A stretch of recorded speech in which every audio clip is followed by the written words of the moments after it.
Magandang araw mga kaibigan. Happy Valentine's sa ating lahat.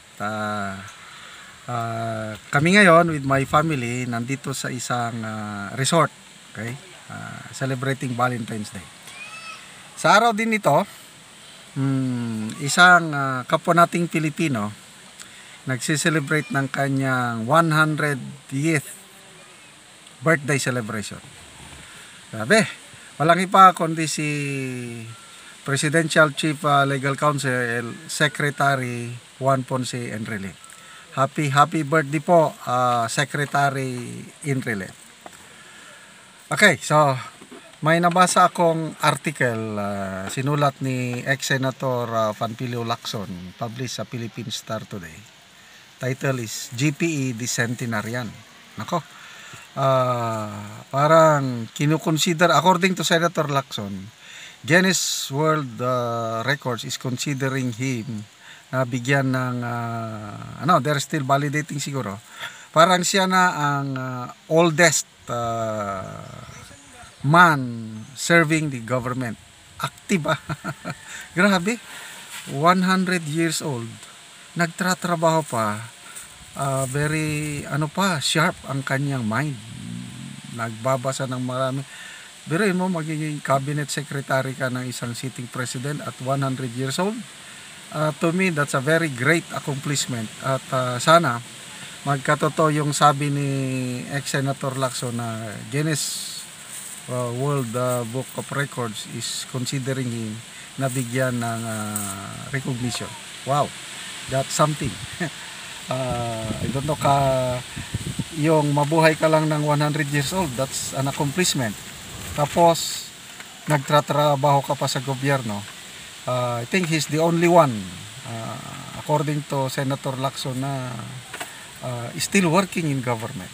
So sana matuloy ito, that's another Filipino pride. Talagang next, sabi ni Senator Lacson, tayo, yung mga kapwa ko na MUPs, military uniform personnel, lalo na tayong mga retired, ang laking utang na loob daw natin kay Secretary Enrile. Bakit? Diba nung kailan ba yun, 2023, sinimula ni former Finance Secretary Jokno na pakialaman ang pension ng MUPs. Nako, ang isa pala sa sumalungat ay walang iba kundi si Secretary Enrile in his capacity as Chief Presidential Legal Counsel. So malaking bagay yun. Sabi niya, kanyang comment is iba ang trabaho ng sundalo, iba sa civilian government service. Kasi ang punto ni Secretary Jokno is mababa lang daw ang pensyon ng nasa government service, kung ano pa dyan sinasabi. Sabi, iba ang sundalo, ibahin mo ang mga uniform personnel, sundalo, police, iba sila.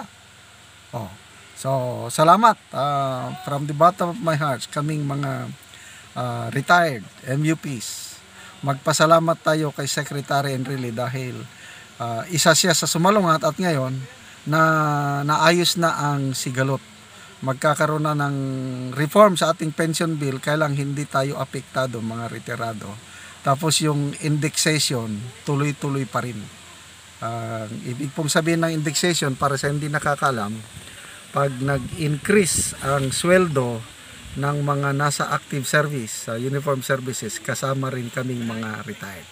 So, salamat po, Secretary Enrile, and of course, kay ex-senator Lacson, sino pa yung mga iba pang mga senador dyan na tumutol. Kaya happy days are still waiting for us, tayong mga retirees. Okay, balik tayo kay Secretary Enrile. Ano ang legacy niya? Kasi yun ang importante. It's not how long we live on earth, it's how we spend our lives. Kahit ilang taon lang ang inilagi mo sa mundo, kung very productive naman ang buhay mo. Example, ang Panginoong Hesus, 33 years old lang siya nung pinako sa krus. So, bata. But then, yung impact niya sa mundo, yung spiritual blessings na natanggap natin. Naligtas tayo sa ating kasalanan. We were once separated from God dahil sa kasalanan. But because of that, yung short life ng Panginoong Hesus, pumayag siya isakripisyo ang kanyang buhay, mamatay sa krus para mapatawad ang ating kasalanan. Yun po, the greatest legacy na iniwan ng isang tao, ang Panginoong Hesus. Okay. So, speaking of Senator Enrile, ang matandaanan ko dahil siya ang chief implementor ng martial law. Lumaki ako during martial law years. Nako, napakaganda ang sitwasyon sa ating bansa ng martial law. Una, nailigtas tayo talaga sa kapahamakan, yung mahuhulog na sana tayo sa kamay ng communism. But because of martial law, maganda ang pagpatupad ng batas militar. Naligtas tayo sa kapahamakan sa communism, plus yung peace and order. Ang daming mga loose firearms nung kabataan ko, 1970s. Ang daming guns, political guns. But after the declaration of martial law, dahil sa magandang diskarte ng Pangulong Marcos Sr. at saka ni Minister of Defense noon, Secretary Enrile, ayun, naging tahimik ang Pilipinas nung martial law. Kaya dahil tahimik, maganda ang leadership, ayun, golden years. Mura ang bibilhin, magana ang buhay, rice exporting country tayo noon. Hindi katulad na yun, wala na. So, yun ang aking alaala kay Minister of Defense o Secretary Enrile. Yung kanyang performance as implementor ng martial law, maganda para sa akin. Well, sa iba, yung mga kumukontra sa gobyerno, ayun, iba ang karanasan nila. Okay, so, ano ba ang sikreto ng buhay ni Secretary Enrile? Bakit nakaabot siya ng 100? Sabi niya, simple man lang, it's the handiwork of God. God can make your life long or short. And blessed siya dahil long years, sabi mo, 100. So, sa ngayon is very sharp pa rin ang kanyang mind. Nagbabasa pa rin sa mga libro at bibihira, talagang kakaiba itong Secretary Enrile. So ano yung mga health habits niya? Simple food lang yung kanya, yung Ilocano food, dinengdeng, saluyot,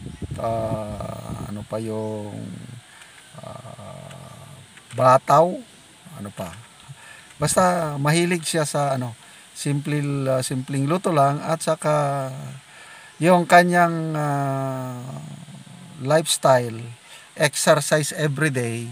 So pa rin, although mahina na siyang maglakad, kailang straight pa rin, at sana maging katulad tayo ni Secretary Enrile na mahabang buhay, at the same time may tulong pa siya sa sambayanan.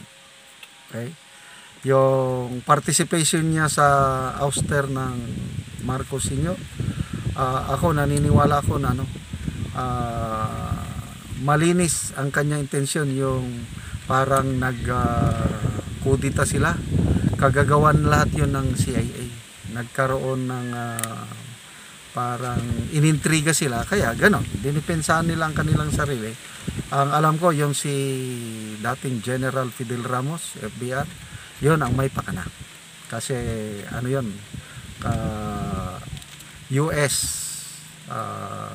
US boy o CIA, yon ang aking pagkakaalam. It was then General Fidel Ramos ang may mga pakana. Si Secretary Enrile wala, nadamay lang. Kaya tignan mo, nagkabalikan sila ng relasyon sa Marcos family, at ngayon they are in good relationship. So again, happy birthday to Secretary Enrile, February 14, 1924. Again, happy Valentine's Day sa lahat. Ulitin ko, the greatest love na maipakita natin sa ating kapwa-tao is love God with all your heart, with all your mind and with all your soul, and love your fellow man as you love yourself. So, ang pag-ibig po hindi lang po sa ating partner sa buhay o husband or wife. Ang pag-ibig po na dapat i-practice natin is pag-ibig sa Diyos, pinakauna, and pag-ibig sa kapwa-tao. Yung pag-ibig sa kapwa-tao, yun, of course, other wife, family, friends, relatives, and to the whole community. Again, happy Valentine sa ating lahat.